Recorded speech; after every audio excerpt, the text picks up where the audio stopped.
บสบายดีเมื่อนี้ก็มากินแกงเห็ดก่อนถังเด้อเข้าสู่ฤดูฝนแหละกะมันสิมีเห็ดก่อนถังเนาะแล้วก็มีดอกกระเจียวแต่บ่ได้ต้มชาวพันธุ์บ่ได้ลวกทำไงป้าลวกแซ่บอยู่เด้อจ้ะผู้ใดเคยกินเหม็นมาในเด้อจ้ะแซ่บ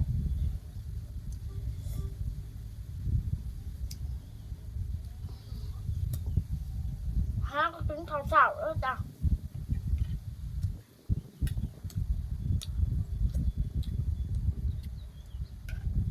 เราว่าหากันยังข้าวชุกมากันเลย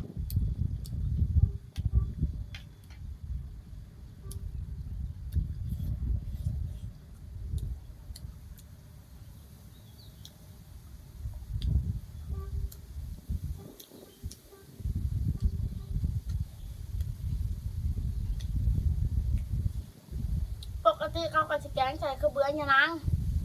จะมันนี่ชาวพันธุ์แกงใส่มะพริกกับใส่ส้ม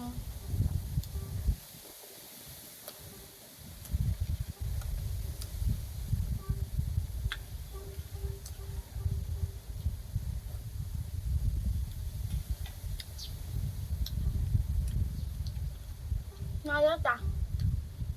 ส้มนอกก็แซ่บ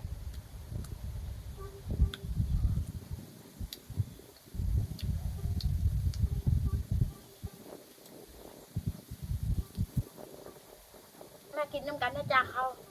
เช้าน้ำกัน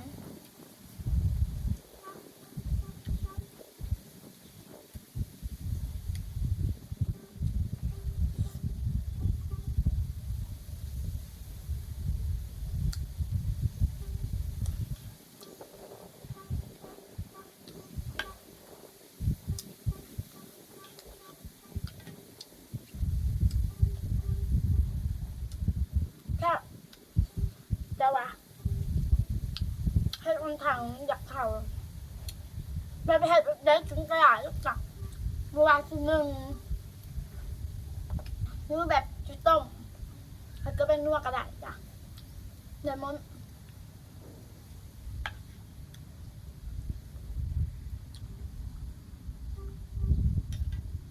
ไปหากับข้าวไปอีแต่ข้าวไปอีบางครั้งกิน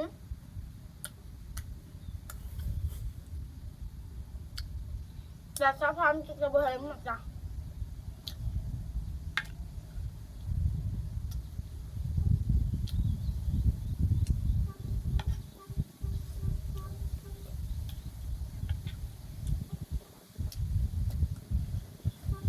ลมก็แห้งท้องมืดแล้วคือฝนตกจ้ะ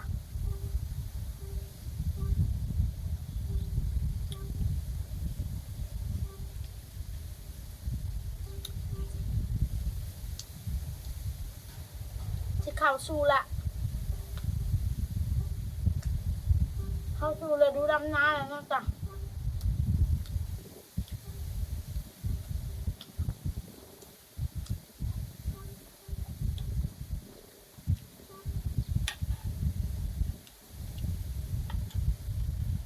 ฝนกระตกเฮ็ดก็ออกยามเฮ็ดออกก็จะได้กินเฮ็ดนะจ๊ะ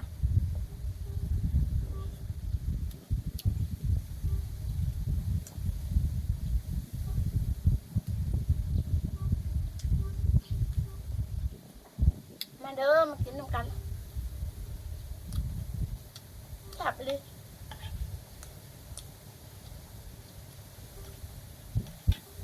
ปีนี้นะเป็นปีครั้งแรกเลย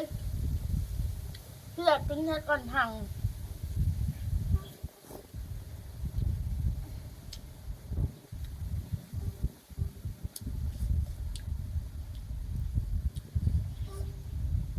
บางคนเนาะบอลบ่เคยกินอยู่นนโคก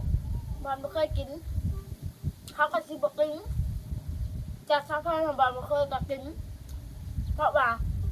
มันบ่ได้ออกไม่ขี้หมูนะจ๊ะระวังที่สุดการกินเห็ดอย่างระวังที่สุดคือในขี้หมู อย่าไปกินโลดเบื่อตาเห็นเลยที่เป็นเฮ็ดแนวกินกะยาขัดเป็นแนวขี้หมูแล้วเมนเบื่อ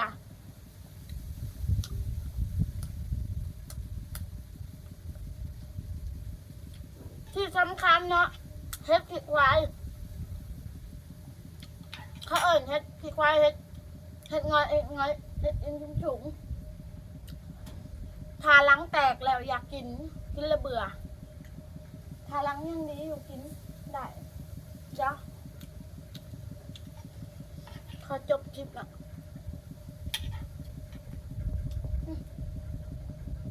ไผ่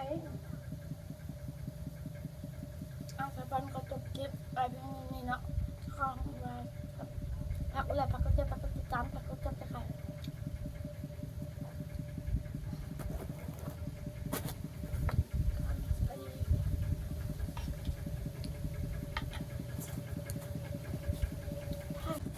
มายังบริษัทเลยก็ว่า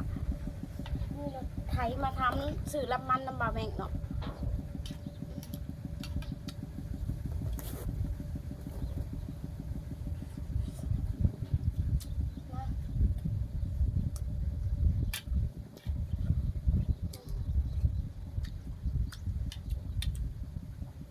แซ่บ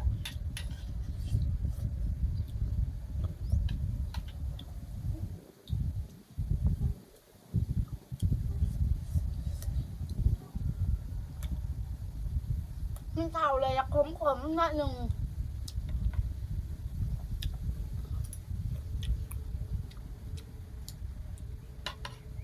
ทำนุ่มในแกง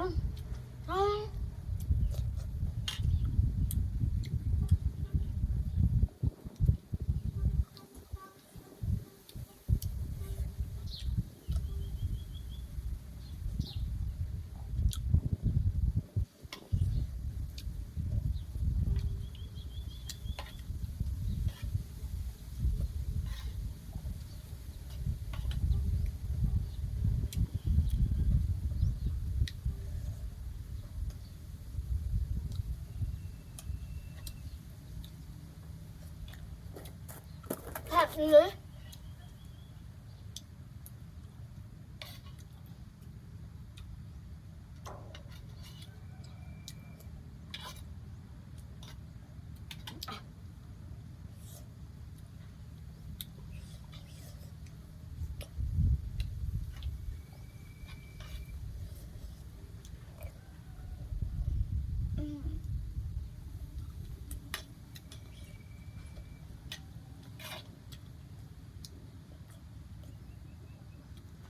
แซ่บ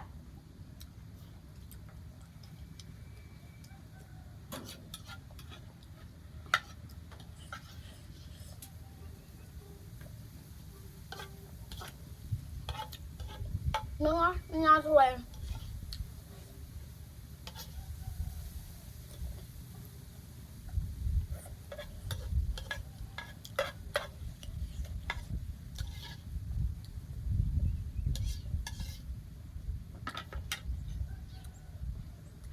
คลิปนี้จบแต่เพียงสำนี้เนาะฝากกดไลค์ฝากกดแชร์ฝากกดติดตามฝากกดซับสไครบ์เพื่อประพลาดคลิปต่อไปขอกล่าวคำว่าสบายดีบ๊ายบาย